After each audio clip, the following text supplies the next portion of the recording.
இப்போது புதிய அறிமுகம் ஆச்சி ஹோட்டல் சாம்பார் 50 கிராம் ரூபாய் 20 மட்டுமே. மணப்பெண்ணின் பிரத்யேகமான திருமணம் Vivaha the Chennai silks. GT Holidays, South India's #1 travel brand. You know you are special when you're with GT Holidays.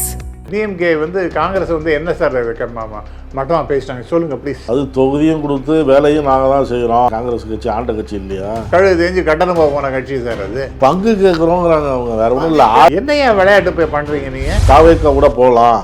நீங்கள் போய் தொலைங்களேயா? உன்னை யார் கையை பிடிச்சி டிஎம்கே அதெல்லாம் போகாதான்னு கையை பிடிச்சி விட்டாங்களா? ஸ்டாலின் மாதிரி ஒரு பொறுமையாக இருக்கவே முடியாது யாரும். எனக்கே கோபம் வருது. நீ போகிறதுனா போய் ஏன் மறுபடியும் இது மாதிரி பேசிட்டு இருக்க? உனக்கு அங்கே போனால் உனக்கு நிறைய சீட்டு கிடைக்குமா? கூட்டணி ஆட்சி தான் வருமா? டெப்டி சிஎம் வருமா?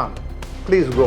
நாங்கள் போட்ட வெடி குண்டு தான் இப்போ ஒவ்வொரு கூட்டணியிலையும் வெடி இருக்கிறாரு விஜய். ஐயோ பாவம் சார். அந்த ஆளுக்கு ஒரு இழவன் தெரியாது. சிறுபுள்ளுத்தனமாக இருக்குது அவருடைய பிஹேவியர். அந்த கட்சி கொலகார கட்சியாக இருக்குது சார். பலி கொடுக்கறதுக்காகவே ஒரு கட்சி. அதை பற்றி வருத்தவே கிடையாது. என்ன இது? போன வருஷம் அதுக்கு முந்தின வருஷம்லாம் கோடை காலம் இல்லையா? அரே மை டியர் ஃப்ரெண்ட், முதல்ல 1000 ரூபாய் நான் கொடுப்பேன்னு சொன்னது டிஎம்கே. பொதுமக்கள் யாரை நம்பினாங்க? 1500 சொன்ன உங்களுக்கு ஓட்டு போடுறது தானே. இந்த 5000 ரூபா கொடுத்து ஒரு பெரிய ட்ரம்ப் கார்டு சார். அது பெரிய கூகுளி போட்டார் அவர்.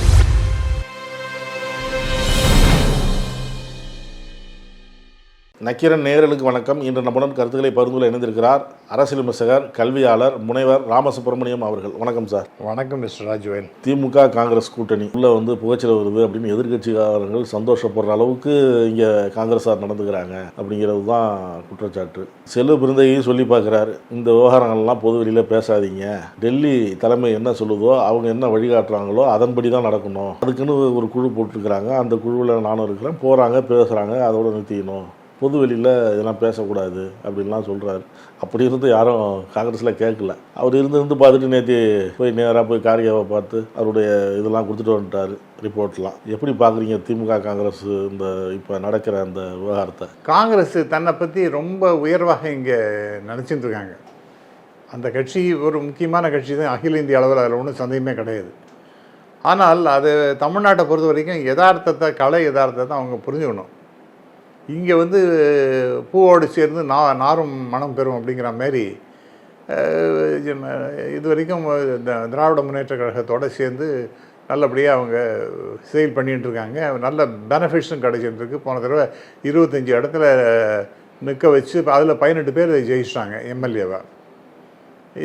இதை நாடாளுமன்ற தேர்தலில் முன்னாடி 9 பேர் ஜெயித்தாங்க. இப்போ 10 பேர் ஜெயிச்சிருக்காங்க டிஎம்கேவோட சேர்ந்து. ஆமாம், போன தடவை அந்த தேனி போயிடுச்சு. 10க்கு 10 அடிச்சிட்டாங்க. ஸோ இது உங்களுக்கு பெரிய ரிவார்டு சார். அவங்களோட சேர்ந்து நல்ல விதமாக அவங்களோட ஒரு தேர்தல் கூட்டணி வச்சா அது பலன் 2 பேருக்கும் கிடைக்கும். மாறாக நம்ம நிலைமையே நமக்கு தெரியாது அப்படிங்கிற மாதிரி இன்னும் தன்னை ரொம்ப உயர்வாக நினச்சிட்டு நம்ம மறுபடியும் 67க்கு அப்புறம் நம்ம மறுபடியும் ஆட்சியை பிடிக்கணும் அப்படிங்கிற மாதிரிலாம் நினைக்கிறதுங்கிறது தப்புன்னு நான் சொல்லலை. ஒரு கட்சிக்கே அதெல்லாம் ஆசைகள்லாம் இருக்கும். ஆனால் பொது வழியில் எவ்வளோ ஒரு நம்பிக்கைக்கு உரிய ஒரு கட்சியாக திராவிட முன்னேற்ற கழகம் இருக்குன்னா அதுக்கு தகுந்தாப்புறம் நீங்கள் நடந்துக்கிறது தான் நல்லதே ஒழிய ஆளுகாள் ஒன்று பேசுறது. திருச்சி வேலுசாமி என்னோட நல்ல நண்பர் தான். அவர் இஷ்டத்துக்கு பேசுகிறாரு சார். என்னவோ பெரிய ஜாம்பவான் நினச்சிருந்து காங்கிரஸை அவர் தான் தூக்கி பிடிச்சி நிறுத்த போகிற மாதிரியும், ஏதோ இங்கே தமிழ்நாட்டில் திராவிட முன்னேற்ற கழகம் காங்கிரஸுக்கு ஒரு விதமான முக்கியத்துவம் கொடுக்கலைங்கிற மாதிரியும் பேசுகிறது. அதோட கேவலமான ஒரு பேச்சு என்னென்னா, அறிவாலயத்துக்கு போகிறவங்க யாருன்னா அறிவு இல்லாதவன் தான் போவான்னு. எவ்வளோ கேவலமான பேச்சு அது! எவ்வளோ கேவலமான பேச்சு! இவர் என்ன நினச்சிட்டு இருக்காரு? இவரெல்லாம் என்ன ஒரு பெரிய நான் பெரிய என்ன காங்கிரஸ்காரன் நான் ஆரம்பத்தில் காங்கிரஸ்ன்னு சொல்லிட்டு உட்காந்து அதை நீங்கள் அந்த கட்சியை கொச்சப்படுத்துகிற மாதிரியும் கூட்டணியோட தலைமையில் இருக்கக்கூடிய திராவிட முன்னேற்ற கழகத்தை இவ்வளோ கேவலமாகவும் பேசுகிறதுங்கிறது ரொம்ப ரொம்ப தப்பான சமாச்சாரம். ரெண்டாவதாக இன்றைக்கி இந்த கூட்டணி பேச்சுக்கு ஒரு குழு போடுறாங்களாம். ஆமாம், காங்கிரஸில் ஒரு குழு போட்டிருக்காங்க இல்லையா? அந்த குழு ஒரு 2 மாதம் முன்னாடியே போட்டாச்சு, நீங்கள் ஒன்றுமே போடலை அப்படிங்கிற மாதிரி. நீங்கள் என்ன சார் இது எந்த நேரத்தில் குழு போடணும்னு அந்த கூட்டணியுடைய தலைமை கட்சி இருக்கே அதுதான் முடிவு செய்யும்.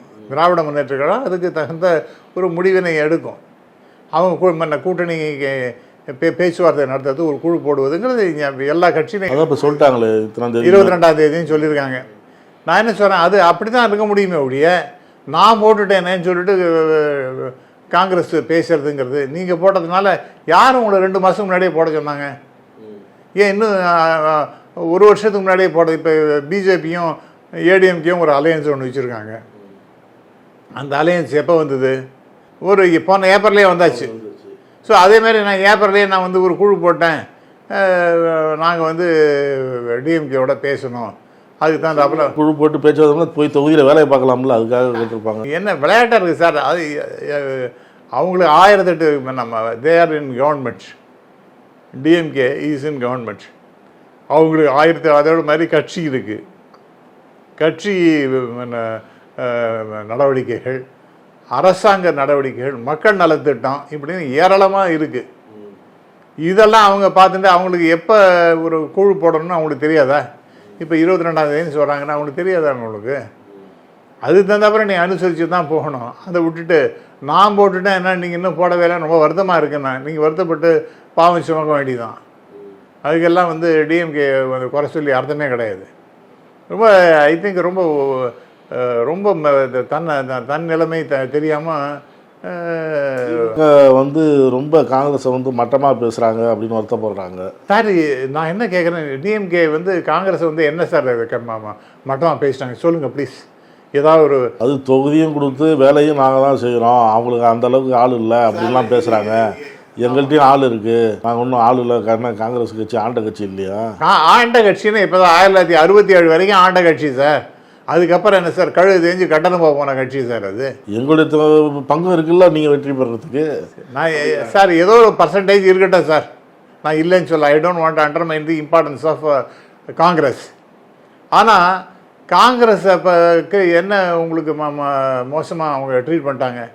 இப்போ எந்த மீட்டிங்காக இருந்தாலும் நான் லீவ் சைடு ராகுல் காந்தி அவருக்கு முக்கியத்துவம் கொடுக்குறான்னு என்னோட சகோதரர் அப்படிங்கிற அளவுக்கு எப்போவுமே ஸ்டாலின் பேசத்தான் பேசுகிறாரு. இவரும் ஸ்டாலினை பற்றி ராகுல் காந்தியும் தான் அந்த எப்படி ராகுல் காந்திக்கு நீங்கள் உரிய மரியாதை கொடுக்குறீங்களோ அதே போல் கடைத்தோடி கொண்டனுக்கும் மரியாதை கொடுங்கங்கிறாங்க அவங்க. சார் செல்வ பெருந்தகைக்கு என்ன சார் அவங்க மரியாதை கொடுக்குறாரு சொல்லுங்கள்?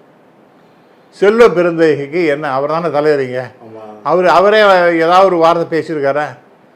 டிஎம்கே பற்றி எகன்ஸ்டாக எனக்கு மரியாதையே தராத ஒரு கட்சி அப்படின்னு ஏதாவது பேசியிருக்காங்களா? அப்புறம் என்ன, நல்லா தான் சுமூகமாகத்தான் எங்களுடைய உறவு இருக்குன்னு தான் அவர் பேசியிருக்காரு, திருப்பி பேசிட்டு இருக்காரு. இந்த கட்சியை வந்து கெடுத்து குட்டிச்சோர் ஆகிறதுக்கு இந்த 2-3 மாணிக் தாக்கூர் அப்படின்னு ஒரு எம்பி ரியலாகவே அவருக்கெல்லாம் என்ன சார் ஜெயிக்க முடியுமா சார்? அவர் இப்போ இன்றைக்கி உதார் விடுறாரு, நான் இனிமேல் எம்எல்ஏவும் வேண்டாம், எம்பியும் வேண்டாம், எதுவும் வேண்டாம்னா. ஏன் அப்போ நீ ஏன் வந்து நின்ன? நீ ஒன்று எப்படியாவது ஜெயிக்க வைக்கணும், ரொம்ப கஷ்டத்தில் ஒரு 4000 ஓட்டா. ஸோ 4000 ஓட்டை தான் ஜெயிச்சிருக்கீங்க நீங்கள். அதில் அது தட்டு மாதிரி ஜெயிச்சிருக்கீங்க. நீங்கள் தனிப்பட்ட முறையில் காங்கிரஸ் என்ன ஜெயிச்சிருக்குமா? கேட்டால் நீங்கள் டி நகரில் 70 ஓட்டு வித்தியாசம் தானே ஜெயிச்சிங்க. அதில் வந்து 1000 ஓட்டு எங்களுக்கு காங்கிரஸுக்கு இருக்குது, அந்த 1000 வந்து ஹெல்ப் பண்ணியிருக்காது அப்படிங்கிற மாதிரி அந்த ஏடி போட்டியாக பேசுகிறதுங்கெல்லாம் வேறு விஷயம். 2-3 இடத்துல இருக்கலாம். ஆனால் நீங்கள் ஒரு தராதரம் இல்லாமல் நீங்கள் பேசுகிறது தன்னை ஒரு செல்ஃப் அசஸ்மெண்ட் ஆஃப் த பார்ட்டிங்கிறது ரொம்ப ரொம்ப அவசியம். Evaluation is very important. அவங்கள வந்து கடுமையாக விமர்சனம் பண்ணுறதுங்கிறது ரொம்ப தவறானது. மாணிக் தாக்கூர்லாம் என்ன சார் அவருக்கெல்லாம் என்ன பெரிய செல்வாக்கு இருக்குது மக்கள்கிட்ட என்ன பெரிய செல்வாக்கு இருக்குது. அதே மாதிரி ஜோதிமணி இருக்காங்க, டிஎம்கேவுடைய சப்போர்ட்டில் ஜெயிச்சு வந்தாங்கன்னா எவ்வளோ தம்பிங் மார்ஜின், ஒரு தம்பிங் விக்ட்ரி அப்படிங்கிற மாதிரி 2 தடவையும் அப்படி தான் ஜெயிச்சு வந்திருக்காங்க. நீங்கள் அதெல்லாம் புரிஞ்சுக்கணும். உங்களெல்லாம் இந்த அளவு கடுமையாக உழைச்சி டிஎம்கேயாக இருக்கட்டும், அதனுடைய மினிஸ்டர்ஸாக இருக்கட்டும் அல்லது எக்ஸ் மினிஸ்டர்ஸாக இருக்கட்டும், எல்லாரும் எவ்வளோ உங்களுக்காக வேலை செஞ்சுருக்காங்க, கடுமையாக வேலை பங்கு கேட்குறோங்கிறாங்க அவங்க, வேற ஒன்றும் இல்லை. ஆட்சி அதிகாரத்தில் பங்கு கேட்கறது அதான் சார். ஒரு என்ன நாங்கள் என்ன ஜெயிச்ச தொகுதியாக கேட்குறோம்? ஏற்கனவே நீங்கள் நின்னீங்கல்ல, அதெல்லாம் தோற்று போயிட்டீங்க திமுக. அந்த தோந்த தொகுதியில் கொடுங்க. அபத்தமாக இல்லை, 25 கொடுத்தாங்க சார். இவங்க எவ்வளோ பேர்? 172 பேரோ 173. 173. அப்போ வந்து 133 வரைக்கும் ஜெயிச்சாங்க. அப்போ கிட்டத்தட்ட 40 சீட்டு எக்ஸ்ட்ரா கொடுக்கணுமா?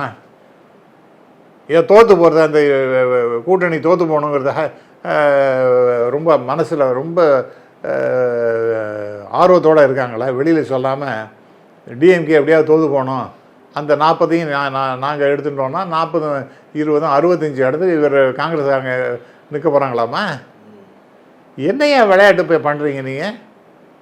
என்ன விளையாட்டு பண்ணுறீங்க? உள்ளாட்சியிலேருந்து எல்லாத்துலேயும் வாரிய பதவியிலேருந்து எல்லாத்தையுமே தேர்தலுக்கு முன்பே நீங்கள் வந்து ஒரு கையெழுத்து வாங்கணுங்கிறாங்க. ஆட்சி அதிகாரத்தில் பங்கு போகாத ஊருக்கு வழி. அதுதான் நான் உங்களுக்கு சொல்ல வந்தேன். ஒரு நல்ல வாசனை உள்ள மலர் இருக்குன்னா அந்த வாசனையை வந்து அனுபவிக்கணும்னா என்ன பண்ணணும்? அதை வந்து முகத்துக்கிட்ட கொண்டு வச்சு அதை வந்து முகந்து பார்த்தா அது நல்ல வாசனை தெரியும். அதை போட்டு கசக்கி அதுக்கப்புறம் அதை வச்சு நீங்கள் நாரும் நல்ல வாசனையை கொடுக்கக்கூடிய மலர் என்பது நாத்தம் பிடிச்ச மலராயிடும். அதே மாதிரி தான் இந்த நாத்தம் பிடிச்ச மலராக ஆக்கிறதுக்காக தான் காங்கிரஸ்காரங்க இப்படிலாம் பேசியிருந்தார் 3-4 பேர். ஜோதிமணியெல்லாம் absolutely no support from, she has no support of the people. அவர் இவருக்கெல்லாம் மாணிக் தாக்கூருக்கெல்லாம் எவ்வளோ யார் இருக்காங்க அவருக்கு? இப்போ உதார் விடுறாரு, 3 ரூபா நான் வந்து ஜெயிச்சிட்டேன் அப்படிங்கிற மாதிரிலாம் உதார் விடுறாருன்னா அவங்க மட்டும் இல்லை, சில நிர்வாகிகளே இப்போ மதுரையில் முந்தின நாள் நடந்த மீட்டிங்கில் தாவேக்கா கூட போகலாம். நீங்கள் போய் தொலைங்களேங்க. நோ லிசன், நீங்கள் கேட்குற என்ன ஸ்ரீதேவி வரக்கூடிய ஸ்ரீதேவி நம்ம புறந்தள்ளக்கூடாது, நம்ம வந்து அடித்து தூக்கலாம், வாய்ப்பு தானாக வரும்போது நம்ம ஏன் கெடுத்துக்கணும், நாம் அங்கே போகலாம் சார். நான் என்ன சொல்கிறேன் அப்படின்னு பேசுகிறாங்களே நிர்வாகிகள். சார் நீங்கள் தாவேக்கான ஒரு கட்சி வந்த பிறகு அது ஒரு வாய்ப்பாக இருக்குது. அவன் வந்து 70 இடம் வேணாலும் கொடுக்குறேங்கிறான், கூட்டணி ஆட்சிங்கிறான், உங்களுக்கு நிறைய நல்ல டெப்டி சீஃப் மினிஸ்டர் போஸ்ட்டை கொடுக்குறேங்கிறான். நீ போயேங்க, உன்னை யார் கையை பிடிச்சி டிஎம்கே வந்து அதெல்லாம் போகாதான்னு கையை பிடிச்சி விட்டாங்களா? ஏதாவது ப்ரெஷர் பண்ணாங்களா? உங்களுக்கு அங்கே போனோன்னா போங்கய்யா. இந்த மாதிரி வந்து ஒரு பிளாக்மெயில் பண்ணி டிஎம்கேட்ட நீங்கள் அதிகமாக சீட்டு வாங்குறது அப்படின்னா ஒரு 63 இவர் நம்ம டாக்டர் கலைஞர் இருக்கும்பொழுது 63 சீட்டு கொடுத்தாரு, 5 இடத்துல ஜெயிச்சாங்க.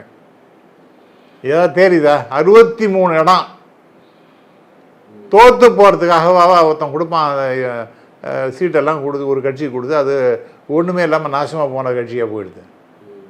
ஸோ இதுதான் நான் சொல்கிறேன். இது நீங்கள் வேணும்னா தாவேக்காவோட போனோன்னா தயவுசெய்து எங்களுக்கு அவங்க ஆஃபர் பெட்டராக இருக்குது, அதனால் நாங்கள் அங்கே போகிறோம். நீ ஏன் மறுபடியும் நோண்டிகிட்டே இருக்க? இங்கே உள்ளே உட்காந்து டிஎம்கே கேவலமாக பேசிட்டு அது ரொம்ப அதுக்கெல்லாம் ஐ திங்க் வேற கட்சி தலைவராக இருந்தாலும் இதெல்லாம் ரொம்ப கோபத்தில் இருப்பார். நம்ம ஸ்டாலின் மாதிரி ஒரு பொறுமையாக இருக்கவே முடியாது யாரும். ஒரு பொறுமைக்கு எல்லை மீறும் பொழுது என்ன ஆகுதுன்னா சில 1-2 மினிஸ்டர்ஸ் அவங்க பேசுகிறாங்க, கூட்டணி ஆட்சிங்கிறது கிடையாது, அது நம்ம சிஎம் ஸ்டாலின்னு சொல்லிட்டாரு. அதே தான் திருப்பி நீங்கள் இருந்தாருங்க இல்லாட்டா போயா அப்படின்னு சொல்லிட்டு சில பேர் பேசுகிறாங்க மினிஸ்டர்ஸ் டிஎம்கே சைட்லேருந்து. அப்படி தான் பேசுவாங்க சார். இப்போ நான் எந்த கட்சியும் சேர்ந்தவனும் கிடையாது, எனக்கே கோபம் வருது. நீ போகிறதுனா போய் ஏன் மறுபடியும் இந்த மாதிரி பேசிட்டு இருக்க? இந்த மாதிரி கூட்டணி அவன்கிட்ட போனால் எனக்கு பெட்டராக கிடைக்கும்னா போ, உனக்கு அங்கே போனால் உனக்கு நிறைய சீட்டு கிடைக்குமா, கூட்டணி ஆட்சி தான் வருமா, டெப்டி சிஎம் வருமா, ப்ளீஸ் கோ. நாங்கள் போட்ட வெடி குண்டு தான் இப்போ ஒவ்வொரு கூட்டணியிலையும் வெடிக்குதுங்கிறாரு விஜய். ஐயோ பாவம் சார், அந்த ஆளுக்கு ஒரு குண்டு தான் ஒவ்வொரு கூட்டணியிலும் இப்போ வெடிச்சிட்டு இருக்கு அப்படிங்கிற சேலத்தில் பேசினார் சார். ஐயோ எல்லாம் நான் பார்த்தேன் சார், பார்க்காமலாம் ஒன்றும் இல்லை. அதாவது அவரெல்லாம் உதார் விடுறதுலையும் ஒரு எல்லை இல்லாமல் அவர் ஏதாவது ஒரு சீரியஸாக ஏதாவது ஒன்று இஷ்யூ எடுத்து பேசுகிறாரா? சிறுபுள்ளுத்தனமாக இருக்குது அவருடைய பிஹேவியரை. எதுக்கு எடுத்தாலும் சிஎம் சாருங்கிறது இதுங்கிறது. அந்த கட்சி கொலார கட்சியாக இருக்குது சார். முதல்ல விக்கிரவாண்டியில் எவ்வளோ பேர் இது பண்ணாங்க? 5 பேரோ என்ன போனாங்க. அதுக்கப்புறம் 3 பேர் 2 பேர் எங்கெங்கெல்லாம் மீட்டிங் நடக்கிறாங்கன்னா எல்லாத்துக்கும் ஒரு மனித பலி கொடுத்துட்ருக்காங்க. அப்புறம் 41 பேர் செத்து போனாங்க. அப்புறம் இப்போ சமீபத்தில் நடந்த ஒரு சேலமா சேலம், அங்கே ஒரு ஒரு ஒரு பாவம் ஒரு நார்த் இந்தியன் செத்து போயாச்சு. ஸோ பலி கொடுக்கறதுக்காகவே ஒரு கட்சி, அதை பற்றி வருத்தமே கிடையாது. ஒரு கிஞ்சித்து கூட அவங்களுக்கு அதை பற்றி வருத்தமே கிடையாது. சார் செத்து போனால் போகட்டும். என்ன இது? இதெல்லாம் ஒரு கட்சியா? என்ன இப்போ உனக்கு உன்னோட கட்சி என்ன, கொள்கை என்ன? மக்கள்கிட்ட நீ என்னதை எடுத்துன்னு போய் என்ன செய்ய போகிற? எதை கேட்டாலும் வாயை மூடி சும்மா இருக்கிறது. இந்த தேர்தல் காரணம் காட்டி உரிமை தொகைக்கு ஏதாவது சிக்கல் வந்துடும் அப்படிங்கிறதுக்காக முன்கூட்டியே தரேன்னு சொல்லி ப்ளஸ்ஸு கோடைக்கால தொகைன்னு சொல்லி ஒரு 5000 ரூபா விடிஞ்சதும் எதிர்பார்க்காத அளவுக்கு ஒன்று போட்டார் ஸ்டாலின். அதுக்கான ஏன் போட்டான் அப்படிங்கிற காரணத்தையும் அவர் வீடியோவில் சொன்னார். காங்கிரஸில் இருக்கிற பிரவீன் சக்கரவர்த்தி என்ன சொல்கிறாரு, இது நல்ல திட்டம் தான், செயல்படுத்துனது நல்ல திட்டம் தான், அதில் ஒன்றும் பிரச்சனை இல்லை. ஆனால் இந்த 5000 ரூபா ஓட்டாக மாறுங்கிறது மூட நம்பிக்கை அப்படிங்கிறார். கூட்டணி கட்சியில் இருந்துக்கிட்டு இது சொல்கிறத எப்படி பார்க்குறீங்க சார்? இந்த திட்டம் இந்த மாதிரி திட்டத்துக்கு ஆரிஜின் எதிர்பார்த்து தெரியுமா உங்களுக்கு? காங்கிரஸ் தான் இந்த திட்டத்தை கொண்டு வரும்னு சொல்லிட்டு போன எலெக்ஷன் மேனிஃபெஸ்டோவில் மென்ஷன் பண்ணியிருந்தாங்க. போன எலெக்ஷன் மேனிஃபெஸ்டோ நாடாளுமன்ற தேர்தல். ஆமாம், மகாலட்சுமி திட்டமும் நம்ம என்னோன்னு மகாலட்சுமி என்னோட பேர் சார். அதான் நீங்கள் மாதம் ஒரு 1000 ரூபாய் என்ன பணம் கொடுக்குற மாதிரி, 12,000 ரூபாய் என்ன கொடுக்குற மாதிரி ஒரு திட்டத்தை கொண்டு வந்தாங்க. அதாவது சோஷியல் செக்யூரிட்டி அப்படிங்கிற ஆஸ்பெக்டில் இதை கொண்டு வந்தாங்க. இது பல நாடுகளில் இதெல்லாம் நடைமுறையில் இருக்கிறது தான். அதை பேஸ் பண்ணி தான் ரொம்ப கடையினையும் கடை தேற்றுதல் அப்படிங்கிற மாதிரி. அப்போ காங்கிரஸ்காரங்க சொன்னால் ரைட்டு, இப்போ இவங்க பண்ணு தப்பா? நான் கேட்குறேன், இதுதான் இந்த குயுக்தியான புத்தி. யுக்தியாக இருக்கலாம், இது குயுக்தி. இது ஒரு எதிர்மறையான ஒரு செயல்பாடு, பேச்சு. என்ன பார்த்தீங்கன்னா, இது 5000 ரூபா கொடுத்தாங்க, அதனால ஒன்றும் பிரயோஜனமே வருமா, வராதா? ஆனால் ஏன் நீ இன்னைக்கு எல்லாரும் எவ்வளோ சந்தோஷமாக கொண்டாடுறாங்க அதை பற்றி.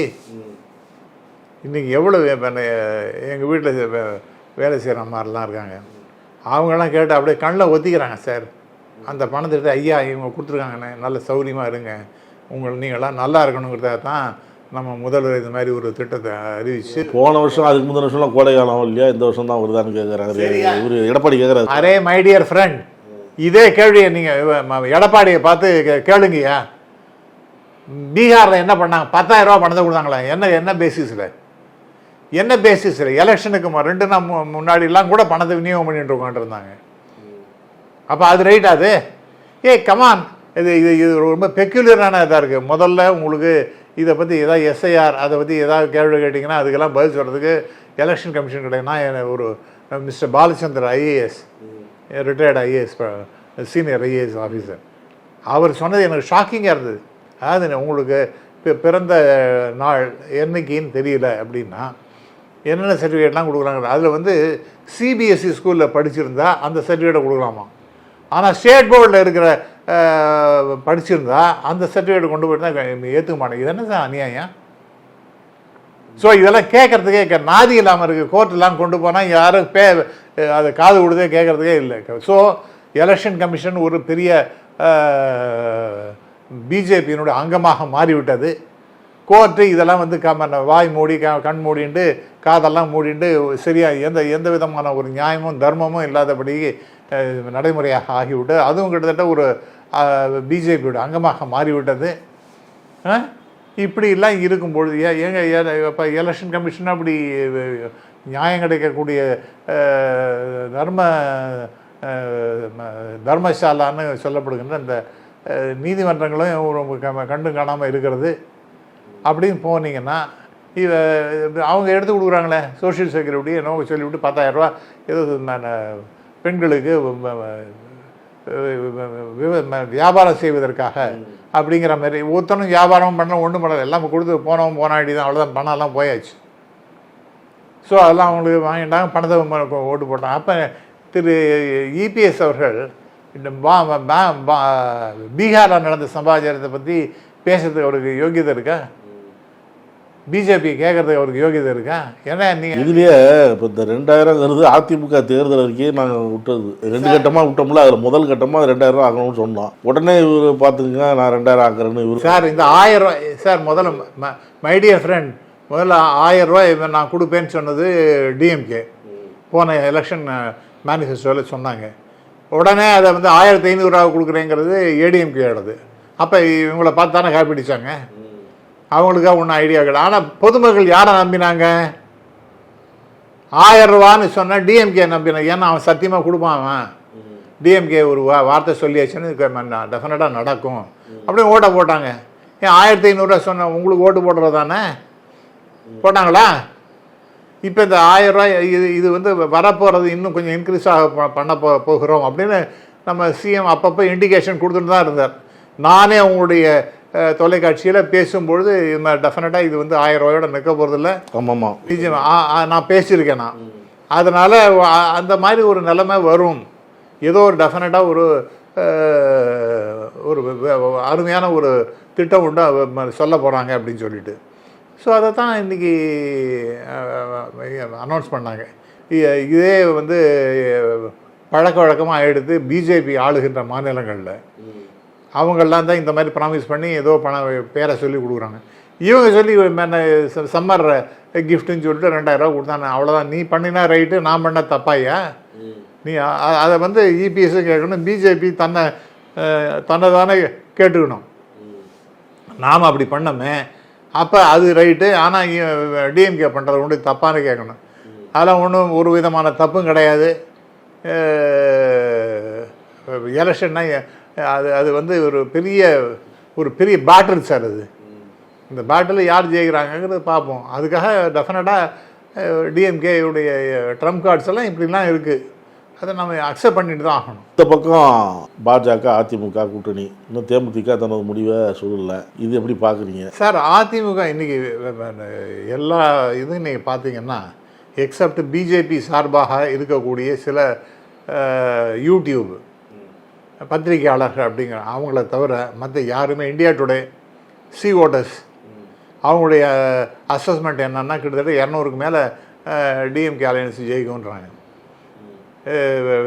ஏடிஎம்கே அதெல்லாம் ரொம்ப கீழே இருக்குன்னு தான் சொல்கிறாங்க. ஸோ அதே மாதிரி நிறைய போல்ஸ்டர்ஸும் அப்படி தான் வருது. ஸோ டிஎம்கே தான் மிகப்பெரிய அளவிற்கு வெற்றி பெறும் அப்படிங்கிற மாதிரி தான் கணிப்புகள் இருக்கின்றன. ஸோ நீங்கள் என்னதான் இருந்தாலும் மக்கள் வந்து இன்றைக்கி இந்த 5000 ரூபா கொடுத்து ஒரு பெரிய ட்ரம்ப் கார்டு சார். அது பெரிய கூகுளி போட்டார் அவர். அன்பிளேயபிள் கூகுளி போட்டு வச்சுருக்காரு. காங்கிரஸில் சிலர் வந்து இந்த கூட்டணிக்கு எதிராக பேசுகிறாங்கன்னு சொன்னீங்களா? இதை வந்து சில பேர் என்ன சொல்கிறாங்க, இதில் வந்து பின்புலத்தில் பாஜக இருக்குது அப்படின்னு சொல்கிறாங்க. அதை எப்படி பார்க்குறீங்க? இருக்கலாம் சார். அவங்க பாஜக என்ன ஒரு ஆர்வம்னா இந்த காங்கிரஸ் டிஎம்கே விட்டு வெளியில் வந்துடணும், தனிமைப்படுத்தப்பட வேண்டும். காங்கிரஸுங்கிறது இந்தியா முழுக்கணும். இங்கே இன்றைக்கி ரொம்ப ஸ்ட்ராங்காக இங்கே உட்காந்துருக்கிறது இங்கே டிஎம்கேயோட அலையன்ஸில்.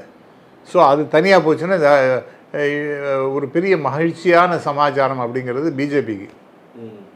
இவங்க போயிட்டாங்கன்னா இங்கேயும் ஒன்றும் தேராது அப்படின்னு அவங்களுக்கு தெரியாது சார். அதனால் இவங்க தனியாக கழட்டி விட்டாங்கன்னா ரொம்ப நல்லதுன்னு சொல்லிட்டு அவங்க ஃபீல் பண்ணுறாங்க.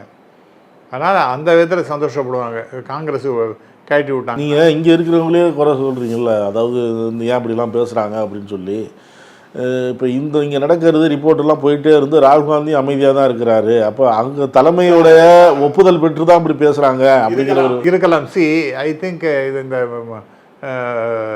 இந்த மாதிரி ஆழம் பார்க்குறது, முட்டாள்தனமாக ஆழம் பார்க்குற கதையெல்லாம் நல்லதே கிடையாது. ராகுல் காந்தியெல்லாம் இதை வளர விடுறதுங்கிறது ரொம்ப தப்பு. அவங்களுடைய டெல்லியில் ஒரு கூட்டினாங்களா இல்லையா? ஆமாம், இப்போ அண்மையில் கூட்டினாங்க.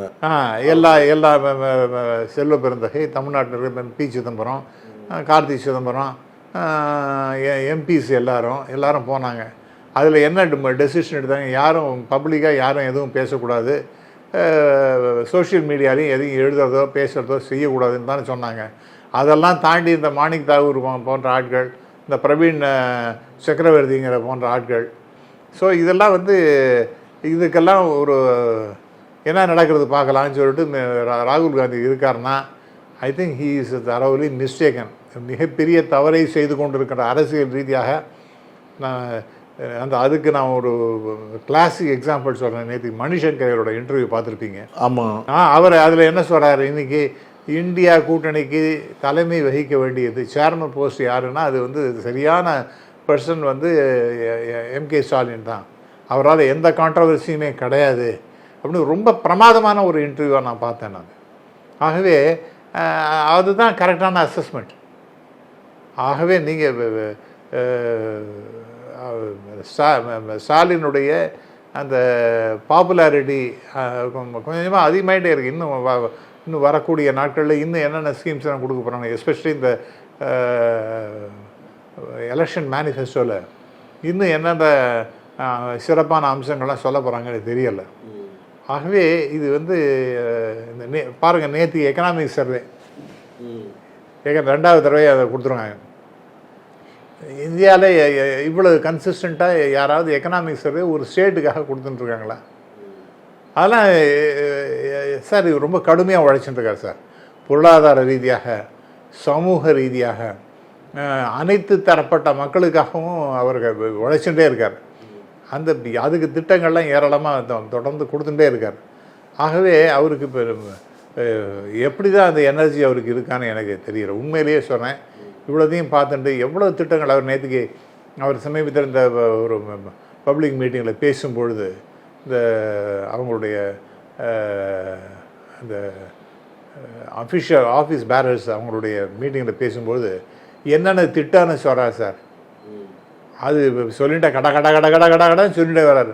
அப்புறம் எனக்கு மூச்சு திணறுது, நான் இவ்வளோ திட்டம் அப்படின்னு சொல்லிட்டு கொஞ்சம் ஆஸ்வாசப்படுத்திட்டு மற்ற திட்டங்களையும் அப்படியே பேசிகிட்டே இருக்கார். அவ்வளோ திட்டங்கள், எல்லா இளைஞர்கள் திட்டம், சின்ன குழந்தைகளுக்கு, வயசானவங்களுக்கு, கல்லூரிக்கு செல்லுகின்றவர்களுக்கு, அப்புறம் வேலைக்கு அதை முடித்த அப்புறம் வேலைக்கு போகிறதுக்கு, பெண்களுக்கு, இது மாதிரி எல்லா விதமான மக்களையும் கவர் பண்ணுற மாதிரி ஏதோ ஒரு பெரிய திட்டங்களை அவர் தீட்டி அது வந்து மக்களுக்கு பயனுள்ளதாக மாற்றுகின்ற வகையிலே செயல்பட்டு கொண்டிருக்கின்றார். ஆகவே நீங்கள் நினைக்கிறாப்புல காங்கிரஸ் சில ஆட்கள்லாம் பேசுகிறதோ அல்லது ஏடிஎம்கே இது மாதிரிலாம் ஒரு இப்படி இருக்குமா அப்படி இருக்குமான்னு சொல்லிட்டு கற்பனை பண்ணுறதோ அல்லது இந்த ஏடிஎம்கே சார்பாக இருக்கக்கூடிய சில யூடியூப் சேனல்ஸோ அல்லது பத்திரிகைகளோ அவங்களுடைய அசஸ்மெண்ட்லாம் எப்போவுமே சரியாக இருக்காது sir. You take it from me, டெஃபினட்டாக it is going to be win situation for DMK.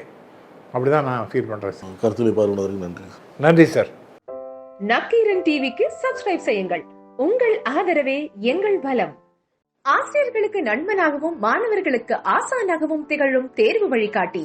ஒவ்வொரு பாடத்திற்கும் அனுபவமிக்க ஆசிரியர்களின் துல்லியமான தெளிவான விடைகள். CNC இருக்கு, தேர்வு பயம் எதற்கு? இது தீரன் பப்ளிஷிங் ஹவுஸ் விற்பனை வெளியீடு.